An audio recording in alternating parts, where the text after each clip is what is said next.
Valuable as these testimonies undoubtedly are, there is one point which they leave totally untouched. That point is the quantity of indirect good that Whitefield did. Great as the direct effects of his labours were, I believe firmly that the indirect effects were even greater.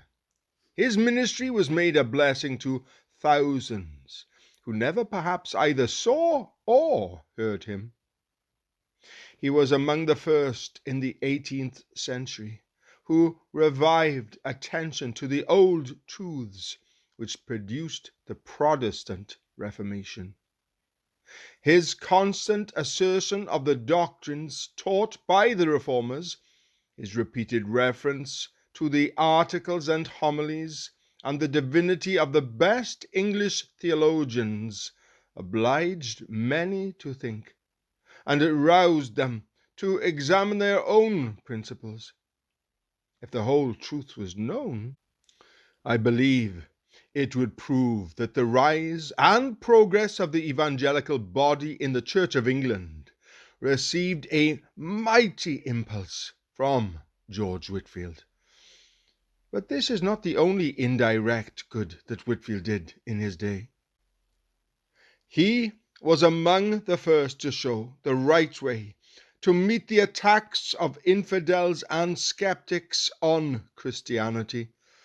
He saw clearly that the most powerful weapon against such men is not cold metaphysical reasoning and dry critical disquisition, but preaching the whole gospel, living the whole gospel, and spreading the whole gospel.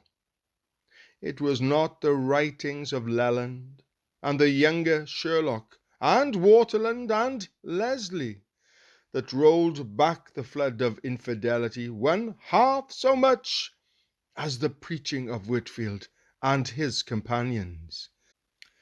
They were the men who were the true champions of Christianity. Infidels are seldom shaken by mere abstract reasoning. The surest arguments against them are gospel truth and gospel life. Above all, he was the very first Englishman who seems to have thoroughly understood what Dr. Chalmers aptly called the aggressive system. He was the first to see that Christ's ministers must do the work of fishermen. They must not wait for souls to come to them, but must go after souls and compel them to come in. He did not sit tamely by his fireside like a cat on a rainy day, mourning over the wickedness of the land.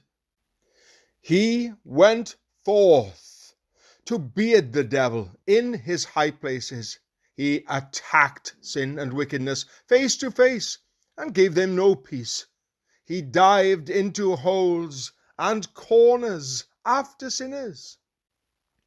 He hunted out ignorance and vice wherever they could be found. In short, he set on foot a system of action which, up to his time, had been comparatively unknown in this country, but a system which, once commenced, has never ceased to be employed down to this present day. City missions, town missions, district visiting societies, open-air preachings, home missions, special services, theatre preachings are all evidences that the value of the aggressive system is now thoroughly recognized by all the churches.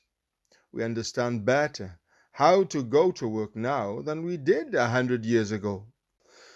But let us never forget that the first man to commence operations of this kind was George Whitefield, and let us give him the credit he deserves. The peculiar character of Whitefield's preaching is the subject which next demands some consideration. Men naturally wish to know what was the secret of his unparalleled success. The subject is one surrounded with considerable difficulty, and it is no easy matter to form a correct judgment about it. The common idea of many people that he was a mere commonplace, ranting Methodist, remarkable for nothing but great fluency, strong doctrine, and a loud voice, will not bear a moment's investigation. Dr. Johnson was foolish enough to say that he vociferated and made an impression, but never drew as much attention as a mountebank does, and that he did not draw attention by doing better than others, but by doing what was strange. But Johnson was anything but infallible when he began to talk about ministers and religion. Such a theory will not hold water. It is contradictory to undeniable facts. It is a fact that no preacher in England has ever succeeded in arresting the attention of such crowds as Whitefield constantly addressed around London. No preacher has ever been so universally popular in every country that he visited, in England, Scotland, and America. No preacher has ever retained his hold on his hearers so entirely as he did for 34 years. His popularity never waned. It was as great at the end of his day as it was at the beginning. Wherever he preached, men would leave their workshops and employments to gather round him and hear like those who heard for eternity. This of itself is a great fact. To command the ear of the masses for a quarter of a century, and to be preaching incessantly the whole time, is an evidence of no common power. It is another fact that Whitefield's preaching produced a powerful effect on people in every rank of life. He won the admiration of high as well as low, of rich as well as poor, of learned as well as unlearned. If his preaching had been popular with none but the uneducated and the poor, we might have thought it possible that there was little in it but declamation and noise. But so far from this being the case, he seems to have been acceptable to numbers of the nobility and gentry, the Marquis of Lothian, the Earl of Leven, the Earl of Buchan, Lord Reay, Lord Dartmouth, Lord James A. Gordon might be named among his warmest admirers, beside Lady Huntingdon and a host of ladies. It is a fact that eminent critics and literary men like Lord Bolingbroke and Lord Chesterfield were frequently his delighted hearers. Even the cold, artificial Chesterfield was known to warm under Whitefield's eloquence. Bolingbroke said, "He is the most extraordinary man in our times.